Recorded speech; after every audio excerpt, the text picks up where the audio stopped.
up, guys? I'm back. I know it's been a while. I've been really slacking on the whole YouTube thing, but I've been pretty busy with school and some other things. Like today, I'm taking over the Legion Athletics Snapchat. By the time you see this video, I probably won't be on there anymore. Still, go check them out. I'm sure I'll be on there again. That's pretty awesome. I'm just going to take a break from studying here, working on schoolwork, and make another video for you guys. This is going to be kind of the last video in the nutrition series I've been doing. So I've already covered all the major topics I want to talk about, but there's a few smaller subjects I kind of wanted to cover before I finish the nutrition series. This might be kind of a longer video just to make sure I can get to all of those and talk about all of them, but if you want to stick with the whole video, there will be some good information, and I'm going to cover a bunch of little topics. So here we go. The first thing I want to talk about is tools for tracking. I talk about tracking in other videos, tracking your macros, tracking your calories, which used to be a huge pain in the ass. You would have to write everything down, read labels, figure everything out for yourself. But now with more technology, it's super easy. All you have to do, there's just two things I suggest. One, I would suggest buying a food scale. That way you know everything's accurate, everything's consistent, and you know the actual amount you're eating. I'm pretty sure this is like 13 bucks on Amazon, and it's a really good food scale, so it's not expensive. 13 bucks, it'll last you forever. Totally worth it. And the second thing is, see if you can see this here, so get it to focus, an app called MyFitnessPal. Now, if you're into fitness already, there's a good chance you know about this, but it just makes tracking super easy. You can just scan barcodes, you can search foods. At first it might take a little getting used to, but once you get it down, tracking is insanely easy. So just with a food scale and MyFitnessPal, you'll be totally set for tracking. Makes it really easy.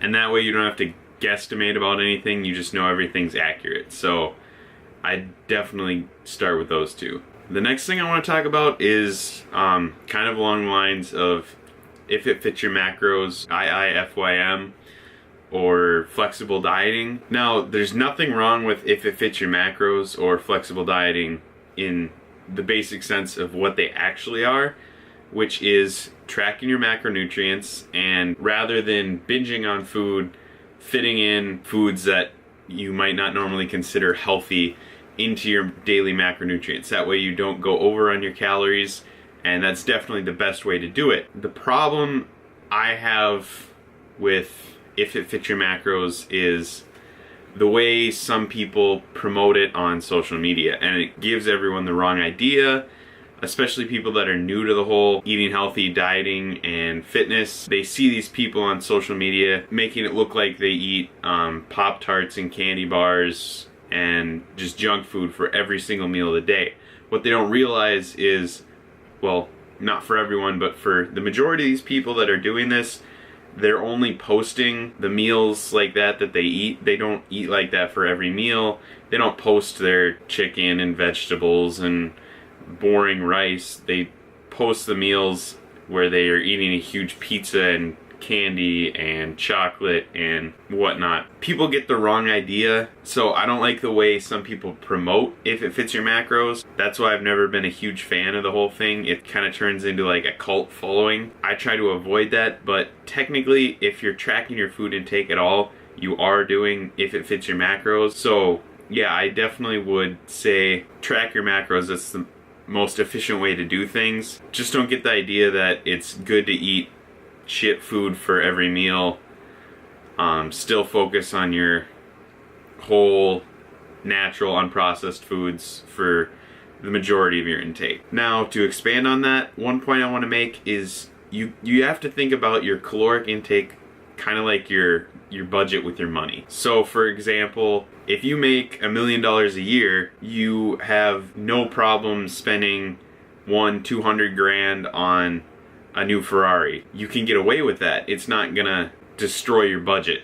But let's say you make $20,000, $30,000 a year, there's no way you're going to be able to afford a car like that. Your caloric intake is the same way. If you're like me, you're eating upwards of 3,000-4,000 calories a day. You could get away with eating a pizza or having a burger or whatever it is that you want to eat. But let's say you're on 1,500 calories a day, you're not going to be able to get away with eating like that. Sure, you might be able to have a treat here and there that's a smaller amount of calories, but those massive cheat meals just aren't going to fit into your calories and macros for the day. So you just gotta get that in your mind right away. Your caloric intake is like a budget. The more calories you have to spend, it makes it easy to fit in your all your vegetables and protein and nutritious foods for the day, and then you still have plenty of calories left over to kind of eat the foods that you want to eat.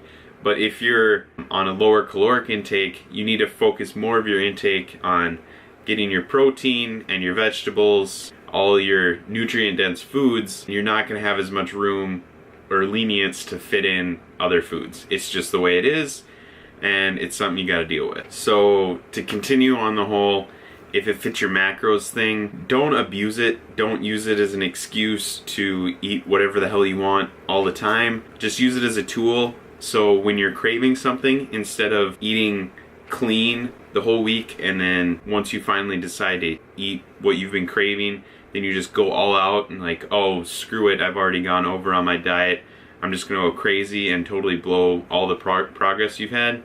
Instead, you can use, if it fits your macros, as a tool to fit in a little bit of that when you're craving it, and it won't affect your progress.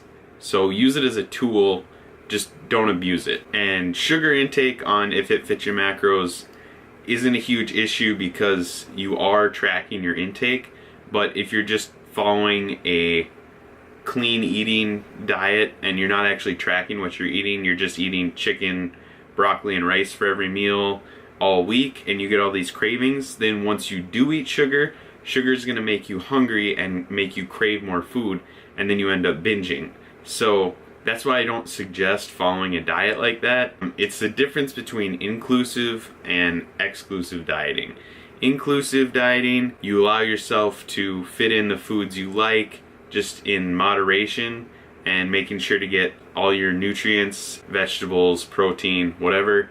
Exclusive dieting, I don't think is necessarily a great way to go. Exclusive dieting looks down on certain foods, and it's the idea that you shouldn't eat these, you can't eat these. So people that follow a diet like that generally end up binging way more than people that do inclusive dieting. That's because as soon as you tell yourself you can't have something and you can never eat something, then that's all you want.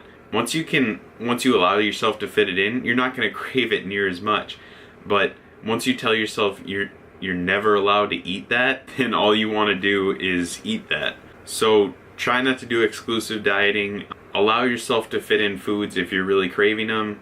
Try not to torture yourself and demonize certain foods, because eventually you're just going to end up eating them anyways and binging, and that's actually going to set you way back in your progress. So if you're really craving something, just fit it in, and that's going to be a lot better than if you just wait till the end of the week and then binge on it and go way over on your caloric intake. One topic I want to touch on kind of really briefly, I'm not going to go really into detail with this. Another topic I want to touch on briefly is kind of basing your macronutrients on your body composition. So this would be like someone that's a lot leaner, lower body fat percentage, is going to be able to handle a lot more carbs, be able to process more sugar. Your body's just going to, in general, use carbs a lot more efficiently. Whereas someone that's at a higher body fat, usually 12% body fat and up from there, your body starts to get less efficient at processing carbs, and it's going to be more likely to store those carbohydrates as fat. This is why it's nice to start a bulk or off season at a lower body fat, because your body's going to be a lot more efficient with that higher caloric intake. The way you can actually apply this is if you're leaner, you can usually get away with a higher carb intake. Like right now, I know compared to when I'm at a higher body fat percentage, my body is processing carbs way better now that I'm more around 6% body fat. But if you're at a higher body fat percentage, probably 12% or higher, you might do better at a lower carb intake and kind of up your healthy fats.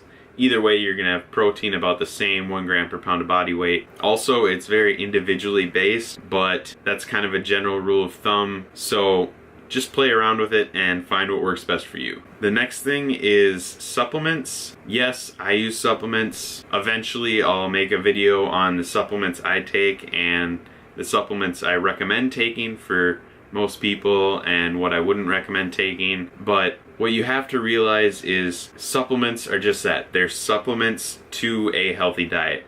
Your diet needs to be your number one priority. Well, your diet and your training need to be your number one priority. And supplements need to be the last thing you really think about. Can supplements be beneficial? Yes. Are there some supplements I would recommend taking kind of right away? Sure.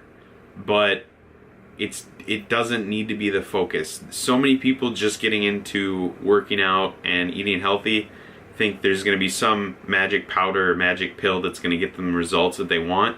But what they don't realize is it's all diet and training. You can get the results you want without any supplements at all. You can't get the results you want by eating terrible, not training right, and taking all the right supplements. So that's why supplements need to be the last thing you think about.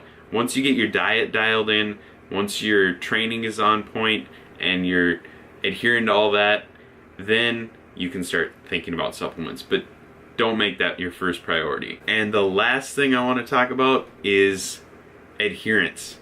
That's the number one thing. If you can stick to what you're doing, then that's far better than anything else. So even if what you're doing isn't 100% optimal, that doesn't matter as long as it's something that you can stick to. It could be clean eating if it fits your macros, intermittent fasting, eating only 2 meals a day, eating 7 meals a day. As far as your diet goes, find something that you can stick to and that is healthy and that will get you results. Don't concern yourself as much with if it's 100% optimal. That doesn't really matter. As long as you can adhere to it, that's what really matters. So find something you enjoy, find something you can see yourself doing for a long period of time, and stick to that. The same goes for your training. If you like training more strength-based, lower reps, then by all means do that.